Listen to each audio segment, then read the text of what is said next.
You're wondering why an FBI negotiator, despite his explanation. It was actually a mistake. I accepted what I thought was a hostility conference. The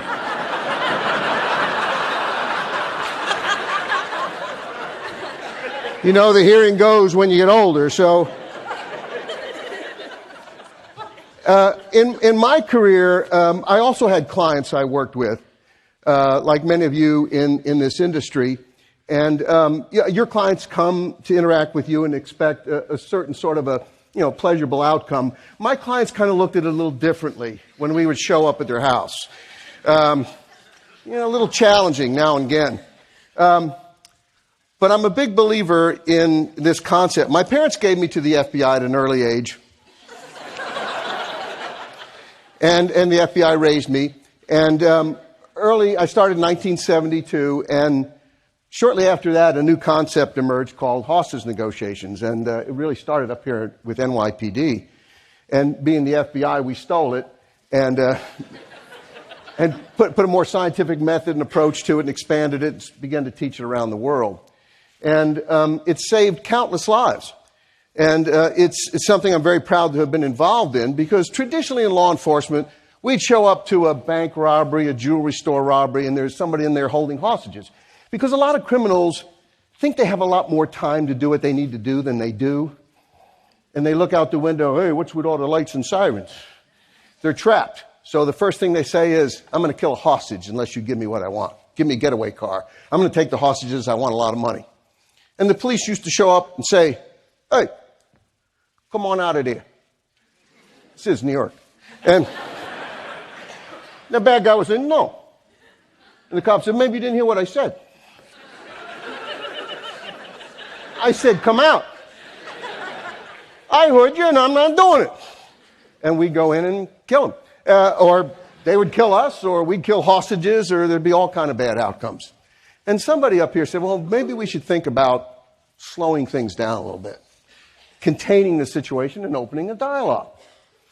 Yeah, let's try that. So that's what they started, and it's worked very well. When I went through my training very early in the process, the first 3 words on my note-taking guide was stall for time. A clever name for a book. I'm told they make lovely Christmas gifts, not only for your family, but for, in a sense, everyone you know. In the medical profession, they say if you do nothing else, cause no harm. In my former profession, it's if you do nothing else, stall for time. Slow things down, lower the emotion, open up a dialogue. In fact, we got so good at slowing things down, there would be some on-scene commanders would come up and they'd say, hey, Gary, you negotiators, it's almost like you're doing nothing. And I say, no, we're engaged in dynamic inactivity. Okay, as long as you're doing something. It's amazing how time cools emotion. In fact, Sandra, would you mind changing the slide? Thank you so much. I love this slide. I don't know who invented it. I'll tell you it's me because you don't know the difference. But I didn't. This tells you everything, and John, I want your feedback on this later. This tells you everything about human behavior. When emotions are high, when someone's angry, frustrated, they don't feel they're listened to, they don't feel respected to, they've had an argument. When your emotion is high on that teeter-totter, your ability to think and behave rationally is very limited. That's the challenge. That's the whole challenge of interpersonal communications, to either avoid conflict or to resolve it once it's emerged. Before we can begin to speak rationally and solve a problem, we have to lower emotions. And a lot of guys in law enforcement and the military were pretty bad at this. We show up, a guy's in the jewelry store and say, Mr. Smith, I've been here 2 seconds and already I know that you're an asshole, number one. Number two, here's the solution. You let your hostages go and come out because you're never going to get this crap that you want. And if you don't, we're going to kill you. So come on out. Now, do you think that person's receptive? Hey, that makes sense, Gary. Why didn't I think of that? They may not be quite ready yet. So here's 2 scenarios. So we got the police show up. Hey, Come out of there or we're going to come in and get you. No, I ain't doing that. I ain't never doing that. All right? Traditional method. Hi, my name's Gary, Mr. Smith. I understand there's a problem in there. I'd kind of like to see if we can work this out. I'd hate to see anything happen to you. Does that sound a little better? And that's the approach, and they don't expect it from us. They expect that Jack Webb, dragnet, law enforcement voice, nothing but the facts. He must have been a terrible negotiator. I don't know how he got anything done. But we give them a softer, kinder, listening voice. We're not mollycoddling them. We're listening to them. People want to be listened to. They want to be understood. It's a very, very important concept. Now, I'm going to give you an example of some cases. Back in the early 90s, I took my family to the Washington Mall because I spent most of my career in the D.C. area. And my friends in the park police used to let me park my car up really close to the fireworks. And then my family became my neighborhood because they wanted to come in there too. So we'd spend the whole day drinking adult beverages, baked beans, potato salad, great American holiday.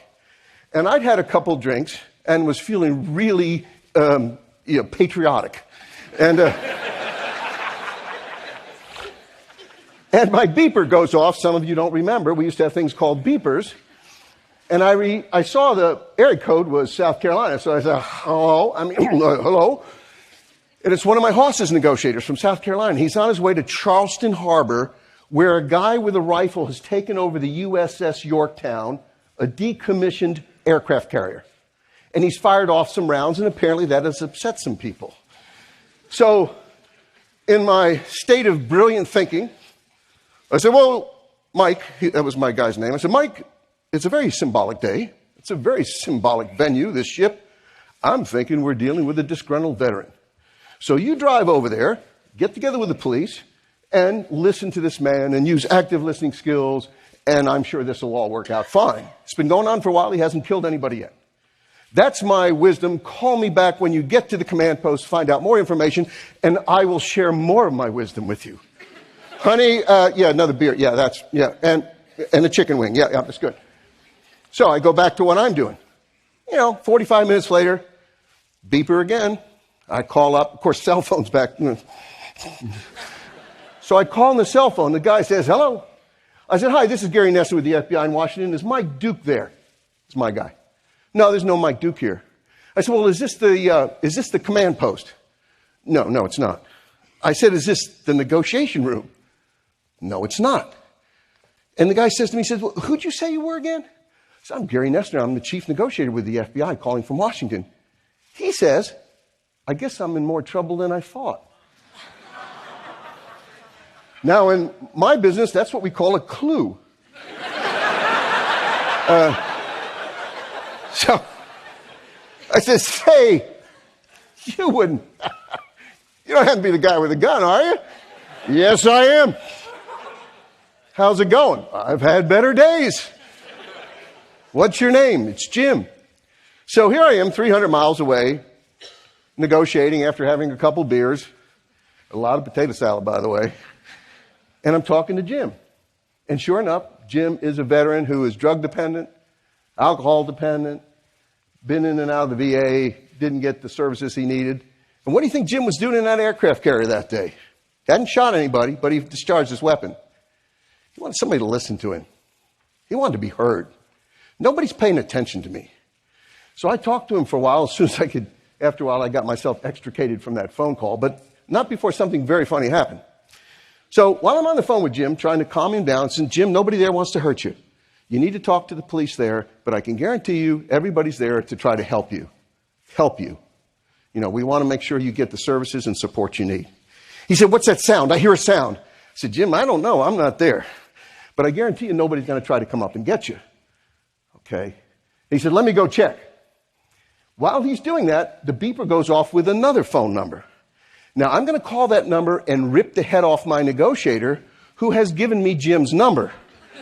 As it turns out, the number to the command post could be answered by Jim up in the aircraft carrier, and they didn't know it. So this newcomer number comes across. I grab my wife's cell phone, and I call up the new number while I'm on hold waiting for Jim. You know who answers the phone? Jim. I got him on 2 lines. You can't make this up. But you know what? The police invested about 10 hours in that. Cost money. People say, hey, what are you mollycoddling this guy? Get this done with. They took their time. They were patient. Did this guy deserve the attention we gave him? The support we gave him? A veteran, served his country? Sure he did. Absolutely he did.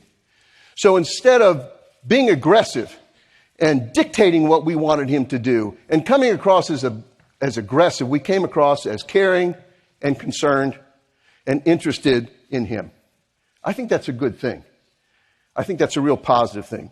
And we tried to do that. I had another call once when I was at the FBI Academy. You know, I used to get all these calls from these police departments around the country, and it was rarely a call where they'd say, you know, we have this tough situation. We did all that stuff you taught us. It's all working. Just wanted you to know. It was usually, this one's in the shit can. What do we do? Well, it's San Antonio, Texas. It's Fiesta. There's a gazillion people in town. This guy crawls up a radio tower, and he's going to commit suicide.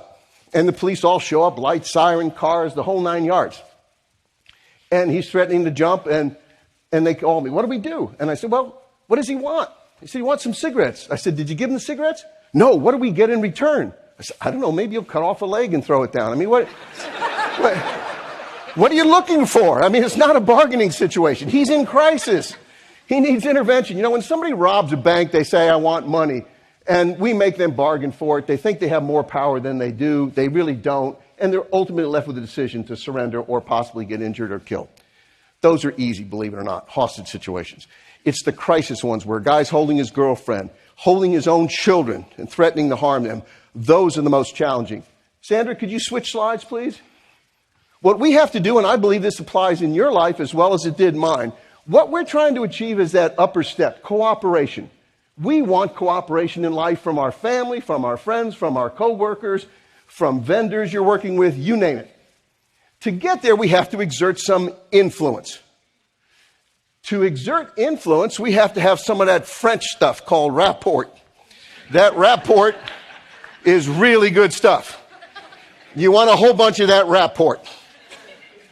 I think it's served with, Vichy Soir, something like that. I don't know. So you want to get that rapport. And to do that, we're showing empathy, not sympathy. I feel sorry for you, you miserable son of a bitch. No, it's empathy. I understand how you feel. I understand why you're frustrated with the VA. I understand that you don't feel you've gotten the treatment you want. You don't feel like you're getting the respect you deserve. And we do that through active listening skills. Most people think listening is a passive endeavor. Well, you can use body language. Good listening requires a response. And the key things that we do is we feed back what we've heard. There's a whole bunch of active listening skills, but I'll leave you with a thought on two of them. When you're talking to someone, this is your homework assignment, by the way, paraphrase. Tell them back what you've heard from them. And also include how you think they feel about it. It's like the M&M candy, invented in World War II, chocolate on the center, candy on the outside so it wouldn't melt for the soldiers. Chocolate is the story. The candy coating is how they feel about it. It's not what happens to us in life, it's how we feel about it. Today in Orlando, somebody went back to their workplace and shot 5 or 6 people, killed 5 or 6 people. Okay? It probably wasn't his discharge that upset him, it's probably how it happened, if I had to guess. I don't know the facts. So when you're talking to somebody, feedback both things. Like, start simple on your homework assignment. What did you do for vacation this last summer? Well, we went to France. Oh, yeah? What did you do there? Well, we toured the vineyards. We went to Normandy, we spent a couple of days in Paris. Oh, my God, it was so interesting and fascinating. And you say, well, it sounded like you really enjoyed your trip to Paris. You saw some things you hadn't seen before, and it was really exciting. Yes, you heard me. You understand me. It's a very simple thing. People want to be heard, and they want to be listened to. I spoke at a university in Boston once, guys and gals, all students, about 200-300 of them. And I said, listen, I'm going to tell you guys something I wish I knew in college. Listen. Now, when you're in, the clubhouse after whatever it is, and you see this nice young lady that you're interested in, instead of saying, I'm a pretty good athlete, and I hang out with a cool group of guys. If you've seen my car, it's pretty hot. I'm a pretty neat guy, and you ought to be interested in me. But you ought to say to her instead, could you tell me about yourself? He said, I don't have much to say. Well, I've seen you on campus. What do you like to do? Said, I'm in the sewing club. Most guys go, hey, okay, yeah. Yeah, well, I got to go to the bathroom. I'll be back. No, but you should say, sewing? You like to sew? Well, yes. Did you make that dress? You did? Of course. That's really, how'd you learn to do that? Years of practice. Years of practice, and I learned, this is a one-way thing now.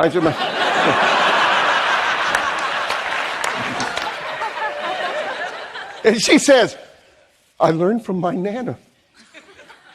Sounds like you were very close with your grandma. Oh, she was. She meant so much to me. She really influenced your life. And you love to sew, and that's amazing. I don't think I've ever known anybody to sew. What kind of clothes do you make? Boom, boom, boom. 2 hours later, good night, got to go, got a big test tomorrow. You go off to the dorm. She goes back to the dorm, and what does she say to her roommates?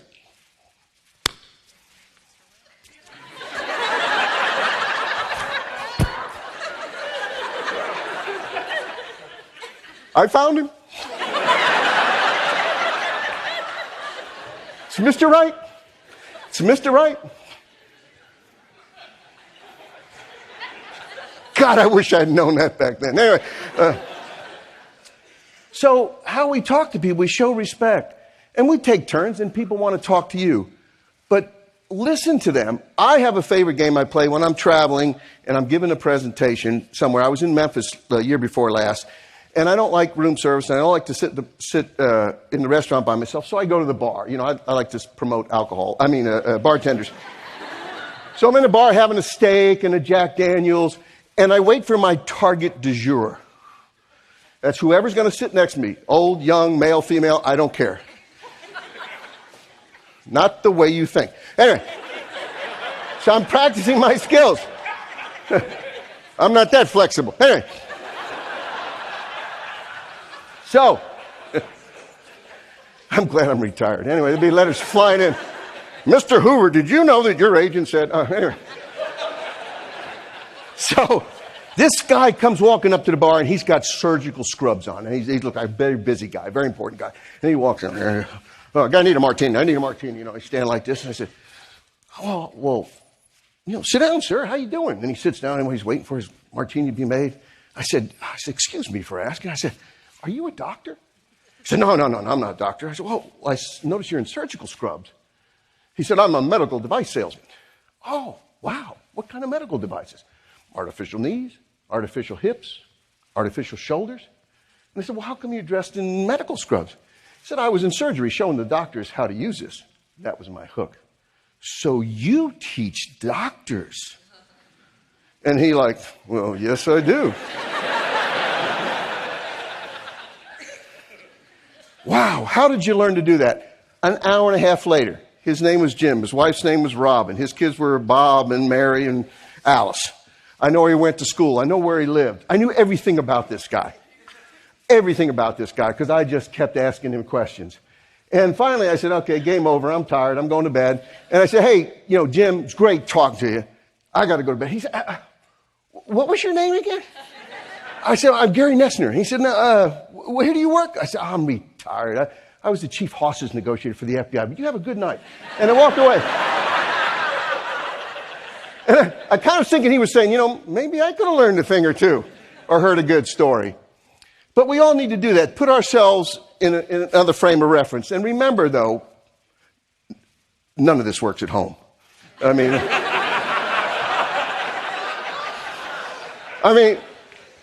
when Mrs. Noesner of 42 years, we'd have a little spat now and then. A lot. No. And I'd say, oh, I hear what you're saying, honey. I know. She'd say, no, honey.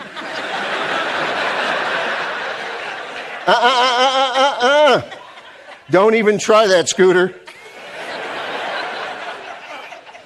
But there is a story, and I have to wrap up. I'll finish the story, and then they're going to pull the hook out for me. I came home from a trip. I was working in overseas hijacking. I come home from a trip, and I grabbed the most powerful invention ever made, and that's the TV remote control. And I'm going through the channels. I'm flying through. Unless I see a car chase or an explosion or some kind of battle scene, I'm not stopping to buy jewelry. You know what I mean? So I'm going through this thing, boom, boom, boom, boom, boom. And I feel a presence behind me. And I know the 7th Cavalry felt that when the Apaches were sneaking up on it. You just have this sense. So, and I wait, I don't pay attention, I feel funny, and I hear in the female language, and the women will know this, the men have no idea what this means. You go, like you guys, I had no idea what that means, so I ignored it. Now the women know that means, my beloved husband, I wish to converse with you. So having ignored it, she now goes to the second step, which is far more expressive, far more in-depth. And I finally, I'm going to leave in a minute. And I finally look at her. I mean, I finally don't look at her, but I do take one eye off the TV. And I go, which the women don't understand, but in male language means, yes, my beloved, how may I interact with you in a positive way?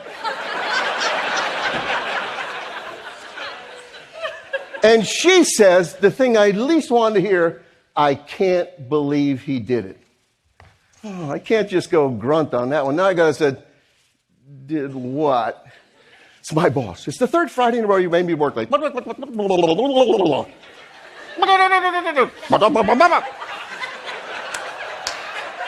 Well, my wife is blessed with a brilliant husband. Hearing that psychobabble, I turned to her and I said, you tell your boss you're not working late on Fridays anymore. Thank you. Problem solved.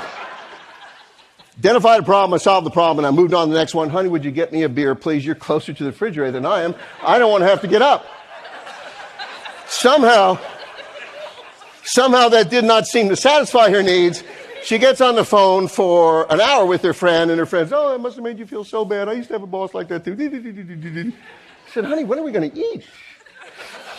Now this, I made this up. This would never happen. I mean, I'm a trained negotiator. Well, I'm afraid I don't have time for more stories. I've already gone over my time a bit. But what I hope that if we can get desperate people who are threatening to harm themselves or harm someone else, I'm not talking about the very, very rare Al-Qaeda or ISIS case. Those are a whole different challenge.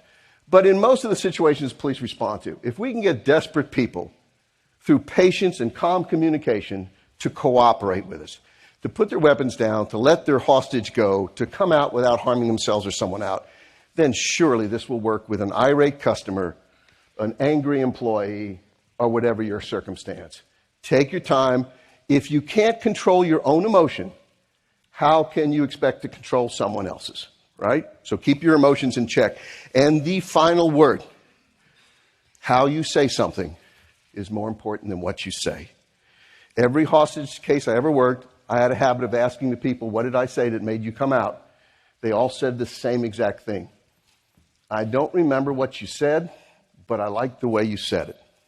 And on that note, take that tidbit, hopefully use it. Thank you very much.